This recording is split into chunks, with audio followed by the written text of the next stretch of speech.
Welcome and welcome back to study to inspire. I hope you all are doing well. आपकी preparation अच्छी चल रही होगी। Guys, इस वीडियो में हम लेके आए हैं आपके लिए top 10 MCQ related with ocular pharmacology. तो ये टॉप 10 सेलेक्टेड MCQ है और आई होप कि मैं ऐसा होप कर रही हूँ, पर I am not committed to you कि मैं लेके आऊंगी। बस मैं आपको ये बता रही हूँ कि मैंने प्लान किया है कि मैं आपके लिए जो भी इंपॉर्टेंट एरियाज है उसमें टॉप 10 MCQs मैं आपको कराऊं। तो ये डिपेंड करता है कि आप इस वीडियो को कैसे लेते हो, कितना लाइक एंड सपोर्ट करते हो इस वीडियो को और कितना यूजफुल रहता है ये बताते हो, तभी आपके लिए नेक्स्ट सीरीज आएगी गाइस। क्योंकि मैं गिव एंड टेक वाले रिलेशन पे बिलीव करती हूँ। अगर आप अपना सपोर्ट इस चैनल को देते हैं, आप इस वीडियो को देते हैं, तो डेफिनेटली वीडियो आएगी। मैं अपनी तरफ से पूरी कोशिश करूंगी। और इतना याद रखिएगा कि जो भी क्वेश्चन मैं करा रही हूँ, there is all questions are very important for ETO and DSSB जो आप एग्जाम देने जा रहे हैं। नाउ अब ईटीओ वालों के लिए भी एक थोड़ी सी गुड न्यूज है और डीएसएसबी वालों के लिए एक इंफॉर्मेशन है कि डीएसएसबी का जो एडमिट कार्ड है वो सबके जितने भी रजिस्टर्ड नंबर हैं जिससे उन्होंने सारे फॉर्म को फिल किया है उस पे वो मैसेज डीएसएसबी की तरफ से फॉरवर्ड कर दिया गया है। तो आई होप आप लोग उसको चेक कर लेंगे एंड अपना एडमिट कार्ड डाउनलोड कर लेंगे। ठीक है। तो ये डीएसएसबी वालों के लिए न्यूज थी। और न्यूज है दूसरी जो ईटीओ वालों के लिए है कि हमारे योगी जी, आप लोग न्यूज देख ही रहे होंगे, इतने सारे न्यूज चैनल इलेक्शन के देख देख के, इतनी खबरें देख देख के थक चुके होंगे, इसलिए मैंने प्लान किया कि आप लेके एमसीक्यू लेके आए जाए। चलिए, तो बात ये थी कि योगी जी थोड़े हरकत में आ गए हैं, तो उनके हरकत में आने से पूरा प्रशासन भी हरकत में आ जाएगा। तो वी कैन एक्सपेक्ट कि ईटीओ का एग्जाम बहुत जल्दी कराया जाएगा। तो जल्दी से दे के हम लोग इससे एकदम छुटकारा पा लेंगे। चलिए, तो आज के एमसीक्यू डिस्कस करते हैं। थोड़ा सा यूनिक वे से मैं एमसीक्यू डिस्कस करूंगी, थोड़ा सा बैकग्राउंड एमसीक्यू के बारे में और उससे रिलेटेड ऑप्शंस के बारे में भी आपको थोड़ा और अच्छे से एक्सप्लेन करूंगी। जो भी स्टूडेंट से ये क्वेश्चन नहीं हो पाएंगे और जो भी स्टूडेंट बैच के हैं, तो अगर आपसे भी नहीं हो पा रहे हैं तो ये आपका इंडिकेट कर रहा है कि आपको जो ग्लूकोमा वाला सेक्शन है जिसमें मैंने ग्लूकोमा का बकायदा ऑकुलर जितनी भी मेडिसिन चलाई जाती हैं, ऑकुलर रिलेटेड जितनी भी चीजें बताई हैं, आप उसको जाके रिवाइज करोगे और ऑकुलर फार्माकोलॉजी की वीडियो भी एक बार देखोगे। ठीक है।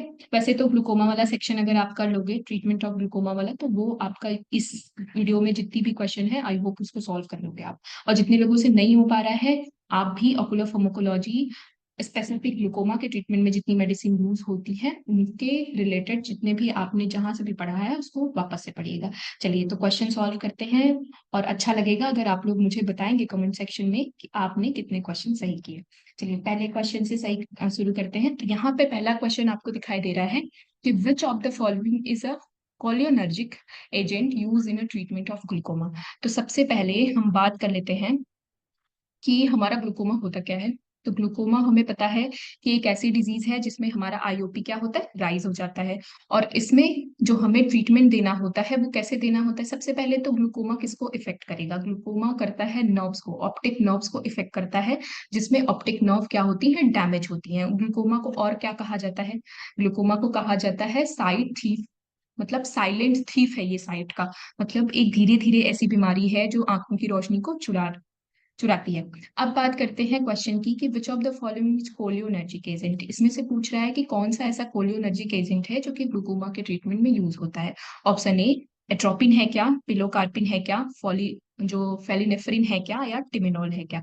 तो सबसे पहले आप बात करोगे कि कोलियोनर्जिक होता क्या है। तो कोलियोनर्जिक एक ऐसे हमारे एजेंट होते हैं जो क्या करते हैं, यूवियोस्क्लेरल जो हमारा फ्लो है पूरा का पूरा, है ना, एक्वस को हमें कम करना है। अब अगर किसी पेशेंट को ग्लूकोमा है तो सबसे पहले आप क्या करोगे, आपके पास 3 रास्ते हैं ग्लूकोमा को कम करने के। कौन कौन से रास्ते हैं, सबसे पहले तो 3 रास्तों की बात कर ले तो एक्वस ह्यूमर का जो प्रोडक्शन होता है उसको हमें कम करना है। या तो हमारा जो कन्वेंशनल फ्लो है ट्रेबेकुलर मेशवर्क से, उस फ्लो को हम बढ़ा दें। या तो तीसरा है यूवियोस्क्लेरल फ्लो वाला रास्ता, उसको हम क्या कर दें, इंक्रीज कर दें। 3 रास्ते हैं, एक्वस फ्लो का प्रोडक्शन क्या कर दें, हम कम कर दें। या तो उसके कन्वेंशनल रास्ते का जो रेट है फ्लो का उसको बढ़ा दें, या फिर जो दूसरा रास्ता है जिसको हम पीछे का दरवाजा बोलते हैं, यूवियोस्क्लेरल वाला रास्ता, उसको बढ़ा दें। तो अब हमारी जो कोलियोनर्जिक एजेंट जो मेडिसिन होती है वो क्या करती है, हमारा ट्रेबेकुलर मेशवर्क जो हमारा मेन रास्ता है, इसका जो आउटफ्लो है इसको इंक्रीज करा देती है। तो वो मेडिसिन है हमारी पिलोकार्पिन। ठीक है, तो इसको याद रखेंगे आप। कोलियोनर्जिक क्या होता है, और पिलोकार्पिन जो हमारी है एक कोलियोनर्जिक एजेंट है जो कि ट्रीट होती है ग्लूकोमा में। चलिए, अब क्वेश्चन 2 की बात कर लेते हैं। तो विच what is the primary mechanism of action of adrenergic drug in the ocular pharmacology. तो एड्रेनर्जिक ड्रग क्या होती हैं? सबसे पहले तो एड्रेनर्जिक ड्रग ऐसी होती हैं जो अल्फा रिसेप्टर को स्टिमुलेट करती हैं, जिससे क्या होती है, प्यूपिल का डायलेशन हो जाता है। तो प्राइमरी मैकेनिज्म इसमें पूछ रहा है गाइस। वैसे तो ये एक्वस प्रोडक्शन को भी क्या करती है, रिड्यूस करती हैं, लेकिन इसमें हमारा प्राइमरी मैकेनिज्म पूछ रहा है, तो क्वेश्चन ध्यान से पढ़िएगा। तो प्राइमरी मैकेनिज्म में हमारा क्या होगा, सी, ऑप्शन सी होगा, डायलेटिंग द प्यूपिल। तो इसका आंसर हो जाएगा सी। चलिए अब बात करेंगे क्वेश्चन सी द थर्ड की। तो क्वेश्चन थर्ड क्या कह रहा है, which drug is non selective beta blocker usually used in lower intraocular pressure in glaucoma. Glaucoma में हमें क्या करना होता है, इंट्राओकुलर प्रेशर को लो करना होता है। तो अब इसमें से पूछ रहा है कि नॉन सेलेक्टिव बीटा ब्लॉकर कौन सा है। याद कीजिए मैंने कराया है ग्लूकोमा में हमारा टिमिनॉल जो है वो नॉन सेलेक्टिव बीटा ब्लॉकर है। ब्रोमोमिडिन क्या है, ये तो एंटी एलर्जिक हमारी एड्रेनर्जिक एजेंट है, जो कि क्या करता है, मेड्रियासिस कॉज करता है। और दूसरा बात करें हमारा पिलोकार्पिन, अभी हमने देखा कोलियोनर्जिक है, तो इसमें से कोई भी ऑप्शन सही नहीं होगा, सही ऑप्शन होगा बी। ठीक है, टिमिडॉल।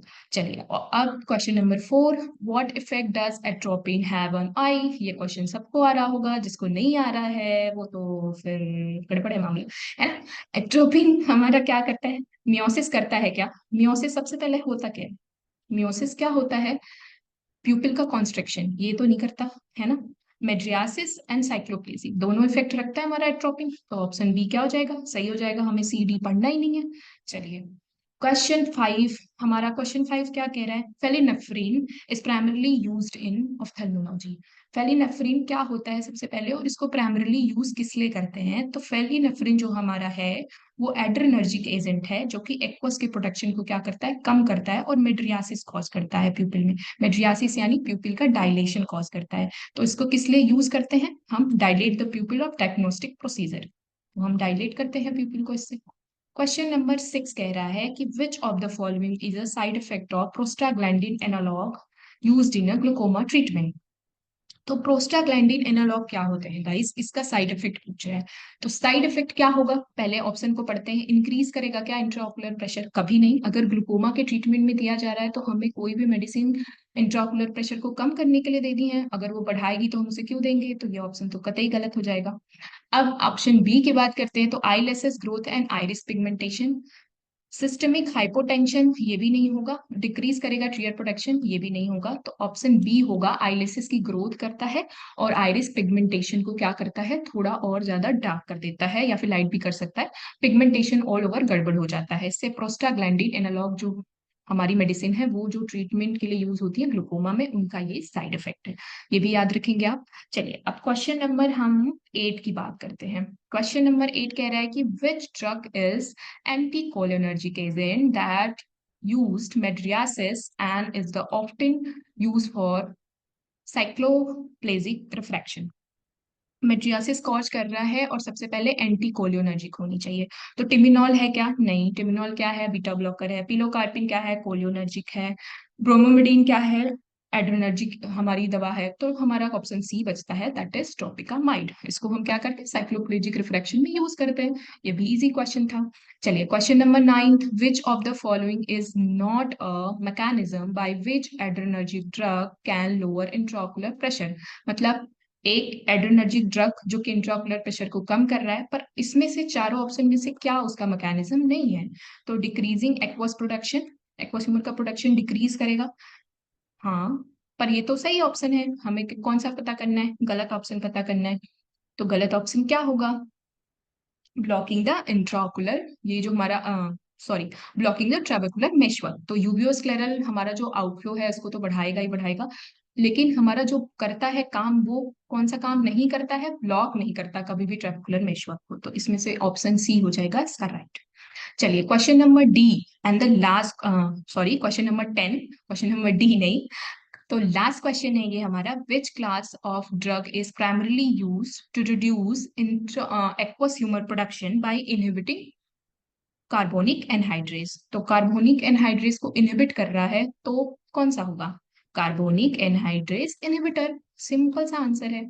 आई होप कि आपको ये जो 10 क्वेश्चन की सीरीज है अच्छी लगी हो। बहुत ही सिलेक्टेड क्वेश्चंस हैं, जिससे आपका थोड़ा सा रिवीजन भी होगा और थोड़ा आपको आंसर भी पता चलेगा। तो इस वीडियो को अच्छे से देखिएगा, और अगर कोई क्वेश्चन ओके, क्वेश्चन नंबर 7 छूट गया क्या? ओके चलो क्वेश्चन नंबर 7 करते हैं। आई थिंक 7 और 8 छूट गया। तो जो ब्रोमोमेडिन है, an alpha 2 adrenergic agonist help in a treatment of glaucoma by. मतलब ब्रोमोमेडिन एक अल्फा 2 एड्रेनर्जिक एगोनिस्ट है जो कि हेल्प करता है ट्रीटमेंट में। कैसे हेल्प करेगा हमारे ट्रीटमेंट में? तो क्या करता है ब्रोमोमेडिन? एक तरह का क्या बताया मैंने, सबसे पहले तो ब्रोमोमेडिन होता क्या है? एड्रेनर्जिक है, जो कि क्या करेगा? यूवियोस्क्लेरल फ्लो को बढ़ा देगा, तो डिक्रीज हो जाएगा, decrease aqueous humour production and increase the uveoscleral outflow. तो बी हमारा इसका सही आंसर हो जाएगा। 6 हमने कर लिया है। नाउ 8 नंबर क्वेश्चन भी कर लिया, 9 भी कर लिया, 10 भी कर लिया, यानी सब कुछ कर लिया है हमने। चलिए, thank you so much guys, और प्लीज लाइक करके और कमेंट करके बताइएगा, नहीं तो फिर नेक्स्ट वीडियो नहीं आएगी। I am very dam serious. ठीक है, मेरा भी इंपॉर्टेंट टाइम जा रहा है, तो आपकी तरफ से भी कुछ तो मिलना चाहिए मुझे। चलिए, thank you so much all of you, all the best for your preparation.